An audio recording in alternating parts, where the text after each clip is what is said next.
माशाअल्लाह, सुबहान अल्लाह, सुबहान अल्लाह, जज़ाकल्लाह। सैयद फसीहुद्दीन सोहरवर्दी बड़े ही अपनी मखसूस अंदाज में, बड़ी खूबसूरत आवाज़ में बारगाह मुस्तफ़ा सल्लल्लाहु अलैहि वसल्लम में गुलहाए अकीदत निछावर कर रहे थे। मैं हाई कोर्ट बार एसोसिएशन की जानिब से इनका शुक्रिया अदा करता हूँ कि इन्होंने अपनी गोनागो मसरूफियात में से वक़्त निकाल के हाई कोर्ट बार में कराची हाल में हुज़ूर अलैहिस्सलातु वस्सलाम की सनाखानी की। इनके शुक्रिया के साथ साथ मैं हफीज़ुर रहमान चौधरी एडवोकेट साहब का भी दिल की गहराइयों से शुक्रिया अदा करता हूँ कि शाह साहब उनकी वसातत से आए और आज का प्रोग्राम इनेकाद करने में, खूबसूरत बनाने में, इंतज़ाम व इंसराम करने में हफीज़ुर रहमान चौधरी साहब का बहुत ज़्यादा इसमें काविश है और कई दिनों से इस प्रोग्राम को खूबसूरत बनाने के लिए वो तगोदो और इंतज़ाम व इंसराम कर रहे थे। हुज़ूर अलैहिस्सलातु वस्सलाम की मिलाद की महफिल सजाकर यकीनन हमारे गुनाहों की बख्शिश, हमारी लग़्ज़िशों कोताहियों की बख्शिश और आइंदा हमारी कामयाबियों में हुज़ूर अलैहिस्सलातु वस्सलाम की ख़ास नज़रे करम होती है। और इसकी जिंदा मिसाल हमने माजी करीब में तमाम के तमाम वकाला ने और तमाम के तमाम मुअज़्ज़ज़ मेंबराने बेंच ने भी देखी, बल्कि हम लोग उसका हिस्सा बने रहे कि जब अदलिया की बहाली की बात हो रही थी तो वकाला ने ऐसी कोई कुर्बानी नहीं थी जो ना पेश की हो। तपती हुई धूप के अंदर भी रैलियां निकल रही हैं, बारिश के अंदर भी उनके कदम नहीं थमते, सर्दी हो या गर्मी हो, कोई सा भी मौसम हो उसकी परवाह नहीं की। कैदोबंद की सोबतें भी बर्दाश्त की, अपने जिस्मों पे लाठियां भी खाईं, गोलियों के लिए भी अपने जिस्मों को सीनों को पेश किया। बिलाखिर उनके जिस्मों पे तेल छिड़क कर नजरे आतिश भी वकाला को किया गया।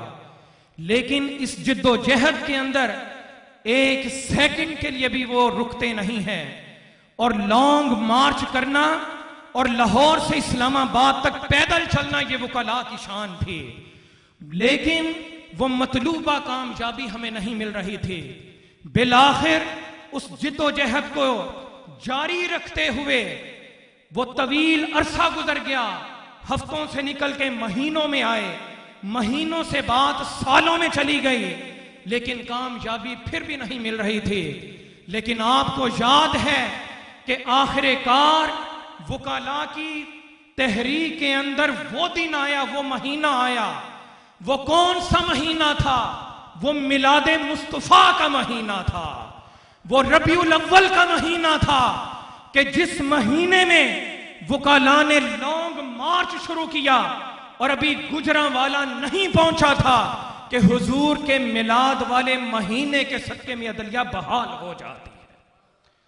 और फिर जो आमदे मुस्तफा का टाइम था, हुजूर अलैहिस्सलातु वस्सलाम सुबह सादिक के वक़्त इस दुनिया में तशरीफ लाए, तो उसी वक्त ही ऐलान हो रहा था कि अदलिया को बहाल किया जाता है। गोया वकाला की जिद्दोजहद अपनी जगह पे और उसमें जजेस ने भी बड़ी कुर्बानियां पेश की हैं, मैं उनको भी सलाम पेश करता हूं। लेकिन बात खत्म यही होगी कि मकीने गुंबदे खजरा ने जब नजरे करम की तो अदलिया भी बहाल हो जाती है। अदलिया के उन्हीं सिपा सालारों में एक बहुत बड़ा नाम शेख अजमत सईद साहब का है और जिन्हें अजमत मुस्तफ़ा सल्लल्लाहु अलैहि वसल्लम के सदके से अजमत सईद शेख साहब को बहुत ज्यादा अजमतें मिली और आज वो chief justice Lahore high court बने। और यकीनन ये बार और बेंच के अंदर बड़ा बाहमी प्यार और मोहब्बत और एक ऐसा रिश्ता कायम हुआ है कि जो यकीनन आइंदा आने के लिए, कानून की बालादस्ती के लिए, आइन की हुक्मरानी के लिए और अदलिया की आजादी को बहाल रखने के लिए इंशाअल्लाह ये किरदार अदा करेंगे।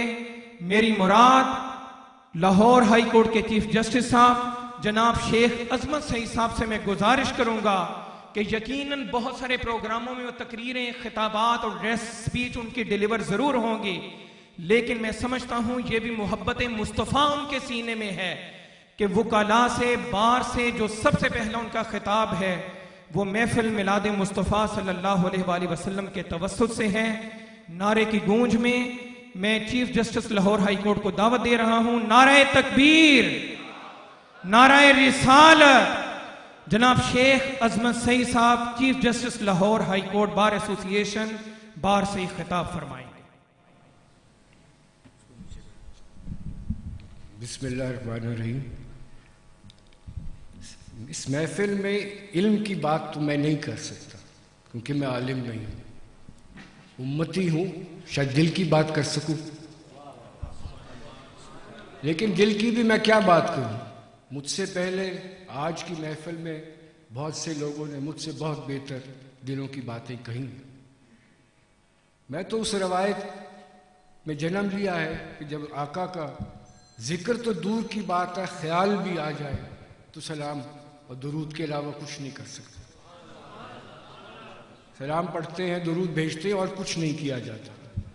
उम्मती हूं, उम्मती होना मेरे लिए बहुत फख्र की बात है, लेकिन कभी कभी ख्याल आता है कि अपने आका को मेरी नज़र से या उम्मतियों की नज़र से नहीं, बाकी दुनिया की नज़र से भी देखें। कमाल तो वो होता है कि जिसको सब पहचाने, सिर्फ उम्मती नहीं। मेरा यकीन है, मेरा मानना है कि इस दुनिया की तारीख में जो गुजर चुकी और जो आएगी, वो 63 साल जितने मुबारक थे शायद कभी ना होंगे। और वो 63 साल में जो कुछ हुआ और जो उसकी छाप इंसानी तमद्दुन पे, ह्यूमन सिविलाइजेशन पे पड़ी है, उसके मुकाबले की कोई चीज़ नहीं। ये सिर्फ काफ़ी नहीं है कि दुनिया में शायद हर तीसरा आदमी उम्मती है, उनकी हालत तो कोई बहुत ज़्यादा अच्छी नहीं है, लेकिन देखने वाली चीज़ है कि जो वो बाकी 2/3 दुनिया है जो बड़ा अपने आप पे नाज करती है, उनकी अच्छाइयों पे जिस पे वो नाज करते हैं नहीं करते, उसमें भी अगर आप झलक डालें तो वहाँ भी छाप आप देख लें किसकी आती है। छाप एक ही जगह आती है। कुछ अरसा पहले, किसी उम्मती का जिक्र नहीं करूँगा कि उन्होंने मेरे आका के बारे में कहा क्या कहा, कुछ देर पहले किताब छपी थी, किसी उम्मती ने नहीं छापी थी ना लिखी थी, हार्ट्स 100, दुनिया के सब 100 आदमी, 100 शख्सियात जिन्होंने इंसानी तारीख पे असर किया है, उसको मुरतब किया गया था। सबसे पहले किसका नाम लिखा गया था? आका का नाम लिखा गया। आप मगरिब से बात करें तो बड़ा फख्र से अपनी तहजीब का जिक्र करते हैं, बड़ा कमाल की बातें करते हैं, ह्यूमनिज्म की बातें करते हैं, इंसान दोस्ती की बातें करते हैं, तो कहते हैं भाई तुम तो लोगों को जिंदा जलाते होते थे, सलीबी जंगें करते होते थे, कैसी बात है? कहते नहीं नहीं, ठहरो ठहरो ठहरो, ये फ्रांसीसी इनकलाब फ्रांस की बात है। नया आदमी जन्म लिया, वो आदमी जन्म लिया यूरोप में जो रूसो और वोल्टेयर की बातें करता है कि रूसो और वोल्टेयर के बाद हमारी तारीख देखें। चलें देख लेते हैं, बेशक रूसो और वोल्टेयर के बाद दुनिया की तारीख वैसी नहीं रही, मगरिब की तारीख वैसी नहीं रही। और ह्यूमनिज्म जिसका जिक्र करते हैं हम, वो बिल्कुल रूसो की ईजाद है, मानता हूं ईजाद है उसे, लेकिन रूसो के हम असर की किताबें पढ़ें तो उस पर इल्ज़ाम क्या लगाते थे? वो कहते थे ये मोर्स और स्पेन से बहुत मुतासिर है। मोर्स और स्पेन थे, स्पेन के मुसलमानों को वो कहते थे, वो कहते थे इतना मुतासिर है कि उनकी तरफ पगड़ियाँ कपड़े पहनता है। अच्छा, आप रूसो की कोई किताब निकाल लें, रूसो की कोई किताब निकाल लें तो उसमें जो पहली तस्वीर रूसो की पेंटिंग से ली है, उसने दस्तार बांधी हुई है, कुछ तो असर है। कभी कभी ख्याल आता है कि स्पेन से किताबें फ्रांसीसी में तर्जुमा हो चुकी थी, शायद उसने कहीं पढ़ लिया हो, शायद कहीं पढ़ लिया हो कि हर बच्चा मुसलमान पैदा होता है, उसके माँ बाप उसको ईसाई या यहूदी बनाते हैं, शायद पढ़ लिया हो, शायद उसने पढ़ लिया हो कहीं कि एक इंसान का कत्ल, नाहक कत्ल, कुल इंसानियत का कत्ल होता है, शायद पढ़ लिया हो, उसकी वजह से ह्यूमनिज्म बना। ये जो सेंटेंस है कि हर बच्चा मुसलमान पैदा होता है, कि मासूम पैदा होता है, शायद ह्यूमन हिस्ट्री में, इंसान की तारीख में इससे ज़्यादा असरबाद किसी चीज़ का नहीं हुआ। इससे पहले यूरोप में उनका ओरिजिनल सिन का कॉन्सेप्ट था कि इंसान की पैदावार गुनाह की पैदावार, लिहाजा इस पर जबर करना, इस पे जुल्म करना जायज़ है, बात ही कोई। ये सेंटेंस जब आया, वो तो रूसो कहते हैं, रूसो ने पढ़ लिया होगा, तो उसके बाद से ह्यूमन तारीख बदली है। जब कदर आनिश हुई, इसके बाद बिल ऑफ राइट्स आया है, उसके बाद कॉन्स्टिट्यूशंस बने हैं। कॉन्स्टिट्यूशन से ख्याल आया, हम कॉन्स्टिट्यूशन की रोज बात करते हैं, दुनिया का पहला कॉन्स्टिट्यूशन। कॉन्स्टिट्यूशन की डेफिनेशन ही यही होती है कि मुखालिफ, मुतजाद जिन लोगों के राइट्स होते हैं, कंपीटिंग इंटरेस्ट होते हैं, वो बैठ के आपस में कोई मायदा करे रियासत के अंदर। वो किससे मंसूब है? वो मिसाक मदीना किससे मंसूब है? नारे तकबीर, नारे रिसालत। तो ये कॉन्स्टिट्यूशनलिज्म, कानून की बालादस्ती, ये कहां से आया? सब भी मेरे आका से मंसूब है। फिर कभी कभी ख्याल आता है कि ये हमारे हमसाए में बड़े नाज करते हैं कि हमने पहले, तुम मुसलमानों से पहले हमने पढ़ना लिखना सीख लिया, हमने दुनिया का इल्म ले लिया। ठीक है, उनको 1 सदी का एडवांटेज था क्योंकि बुनियाद राजा राम मोहन रॉय ने लिखी थी।